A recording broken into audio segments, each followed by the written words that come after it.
AudioJungle.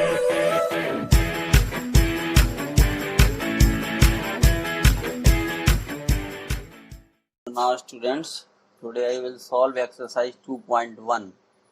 ठीक है, ये स्टूडेंट्स एनसीईआरटी एग्जाम्पलर के एमसीक्यूज हैं। MCQs of NCERT exemplar.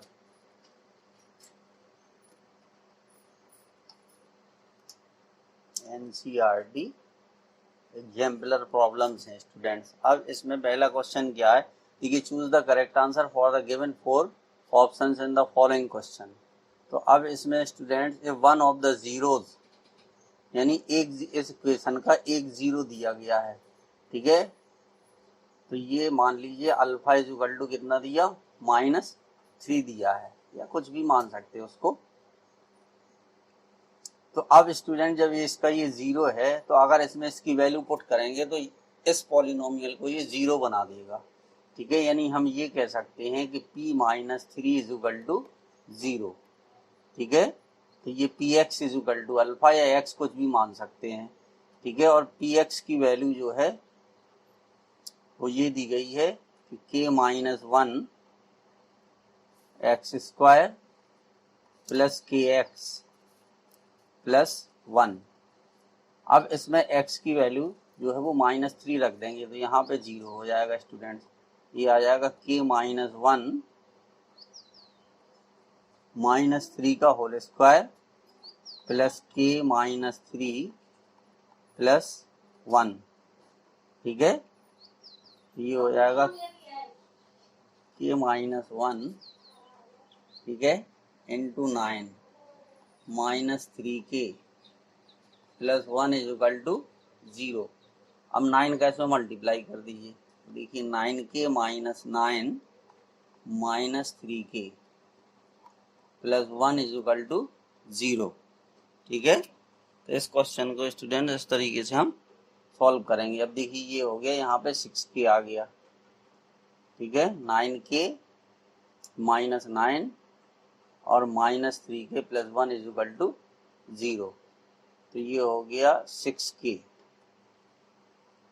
-8।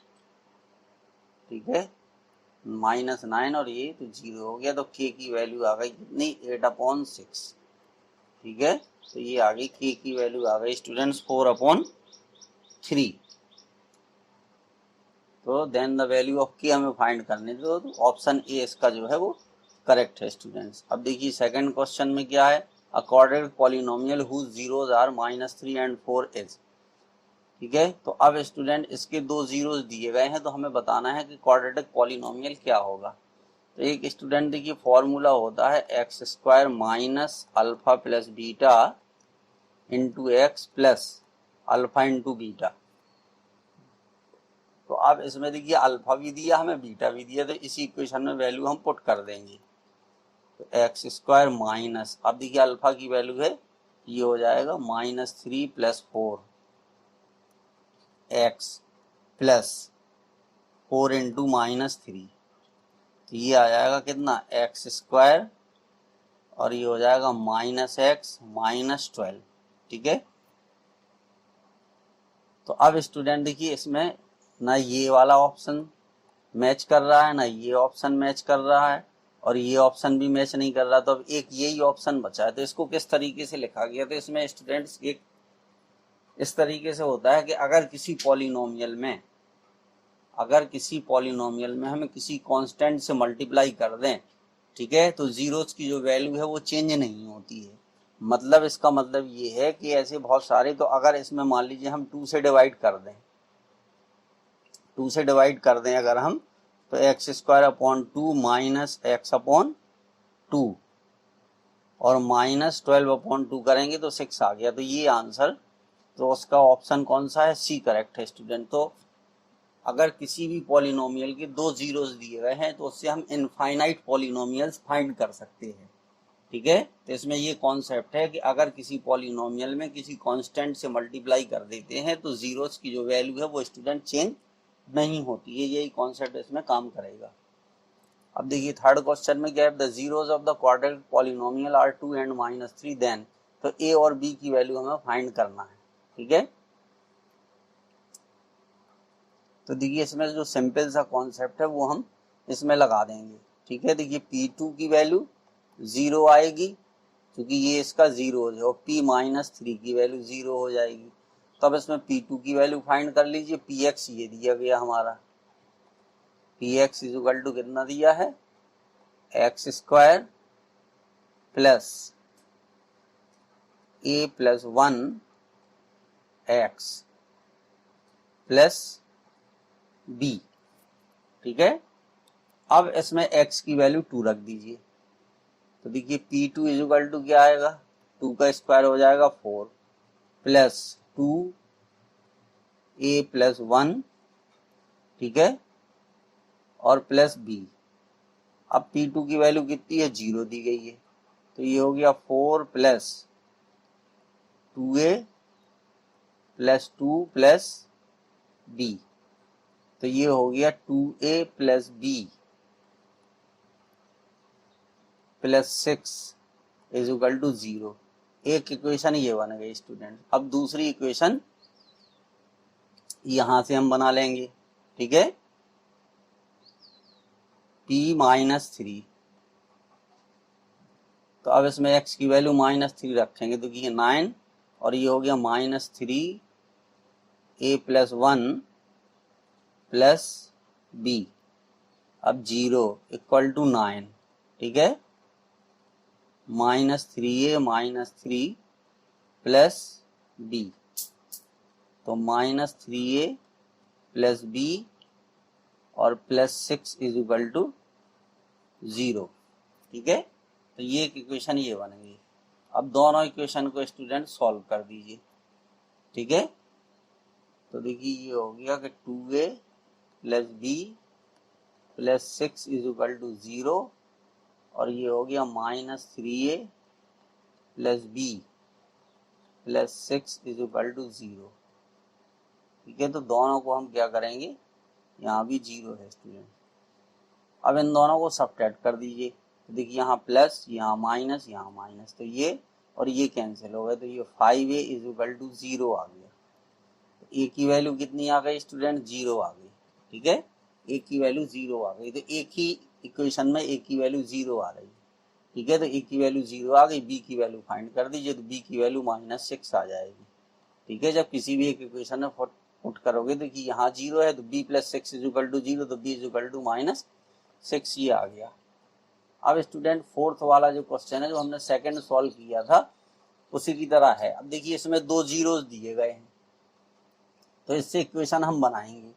तो देखिए इक्वेशन क्या बनेगी, x² माइनस, ठीक है, वही अल्फा प्लस बीटा और उससे उस वाले फॉर्मूले से, तो x² माइनस 3x और -10 इज इक्वल टू कितना हो गया, 0।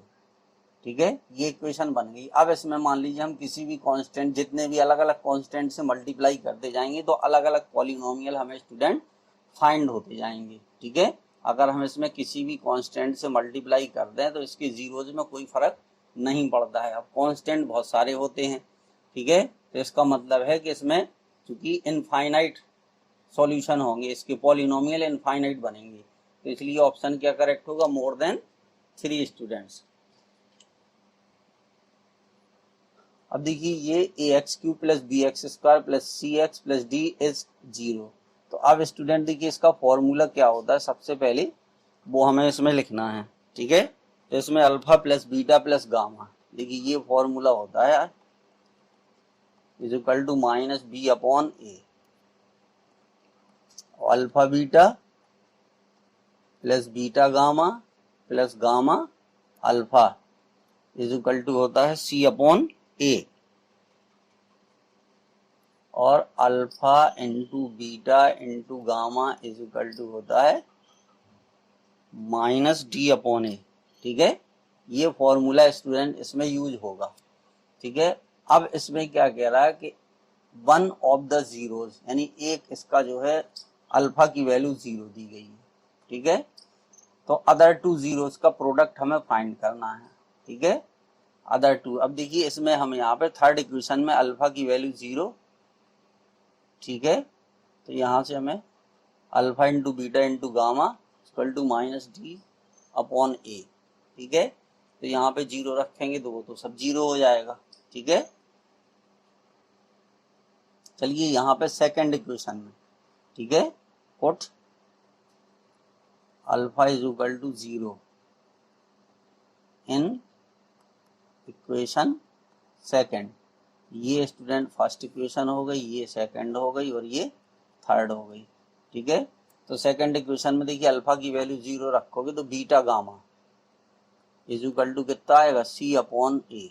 तो दो प्रोडक्ट का निकल आया, ठीक है, दो जीरोस का जो प्रोडक्ट है वो सी अपॉन ए है, तो इसलिए इसका ऑप्शन जो है वो बी करेक्ट होगा स्टूडेंट्स। बस इसी फॉर्मूले का यूज। अब स्टूडेंट देखिए सिक्स क्वेश्चन में क्या है, जो हमने फिफ्थ क्वेश्चन में क्या है स्टूडेंट, ये A X cube plus B X square plus C X plus D दी थी। अब इक्वेशन है तो इसी के फॉर्म में, लेकिन यहाँ पर ये जो कांस्टेंट मतलब वेरिएबल है, ठीक है, ये जो ए और बी और ये थोड़ा डिफरेंट दिए गए हैं, ठीक है। तो अगर इस इक्वेशन के अकॉर्डिंग इसकी वैल्यू हम अगर लिखेंगे यहाँ पर, ठीक है, alpha plus beta plus gamma, ठीक है, तो अगर इसकी वैल्यू हम यहाँ पर इसके अकॉर्डिंग लिखेंगे, देखिए कितनी हो जाएगी, ये आ जाएगी, क्योंकि ये होता है माइनस सी अपॉन ए, तो सी जो है वो इसका कांस्टेंट होता है, देखिए ये सी जो है वो एक्स का कोफिशिएंट है, ठीक है, तो यहाँ पर एक्स का जो कोफिशिएंट दिया है वो स्टूडेंट बी दिया है, तो ये हो जाएगी माइनस बी अपॉन ए, ठीक है। और इससे अगर ये बनाएंगे हम alpha beta plus beta gamma plus gamma alpha, यहाँ पर है सी अपॉन ए, ठीक है, तो ये सी अपॉन ए, ये alpha plus beta plus gamma, ठीक है, यहाँ पर था minus b upon a student, sorry, ये जो है ये था माइनस बी अपॉन ए, ठीक है।